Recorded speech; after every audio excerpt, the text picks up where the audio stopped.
Honourable Jeremy Buckingham. Thank you, Mr Deputy President. I rise to lend my and the Legalise Cannabis's party's full support to this tranche of 24 economy legislation amendment, to the 24-hour economy legislation amendment and this new tranche of reforms. And picking up where the Honourable Mark Latham left off about sparking up, about the freedom of choice.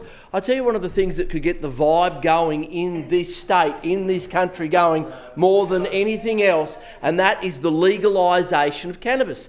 And one of the key things that's happening in this state is that the nighttime economy is not only suffering because productivity is low and there's a cost of living pressure, it's because while you're tucked up at home, Mr Deputy President, with the Ugg boots and the beanie on, not heading out,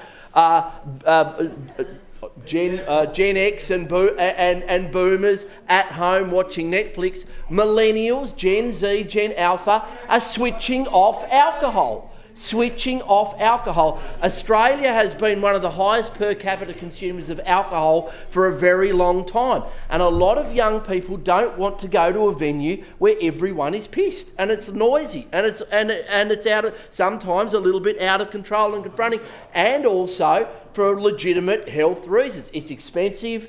It's bad for your liver, you get a hangover. A lot of people are choosing alternatives and have done for a long time, for thousands to choose. And as the Honourable Mark Latham said, we should have the opportunity to spark up, have a gummy, have a spliff, go out and enjoy a delicious meal, some jazz, a bit of a boogaloo, some reggae, whatever it is.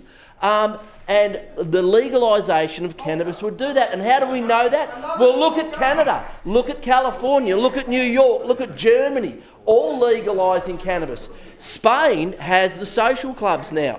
Cannabis social clubs where people go, they can share cannabis, they can enjoy music, discussion, board games, a little bit of backgammon, all the rest of it. And that's an alternative that gets the vibe going. It improves the diversity of experiences that you can have when you head out into the night. And people are voting with their feet. We've got a huge increase in the in people availing themselves of medicinal cannabis. Maybe some of that's tipping over into recreational cannabis, just possibly. But that's what they like to do: to head out, have a gummy, enjoy a meal, get a little bit paranoid and go home.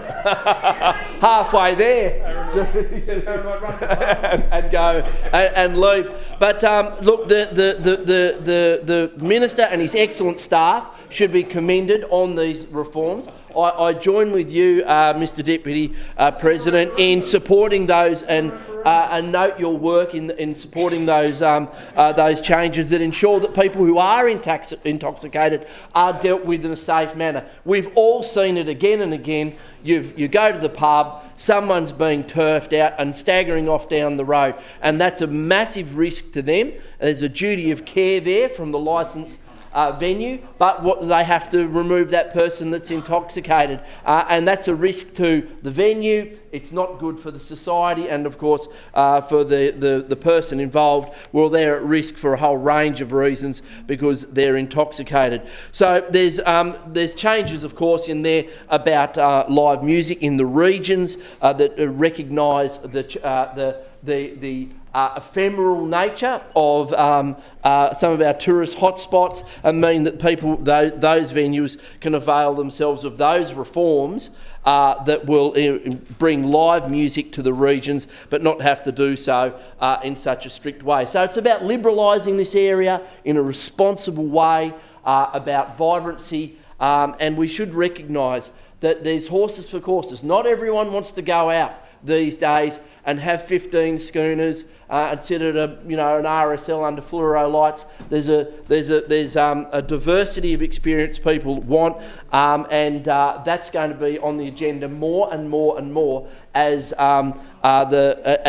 generations that are coming through increasingly steer away from traditional ways of entertainment in terms of alcohol and loud music, sadly. But apart from that, very happy to support the bill. Got a note that we did in consultation with the Minister. There's a few pickups, a drafting error. We've got a couple of amendments I'll speak to, which is a drafting error and also an issue regarding state significant development. But we will deal with that in the committee stage. But other than that, we commend the bill to the House. Thank you. The Honourable Robert Borsak. Mr Deputy President.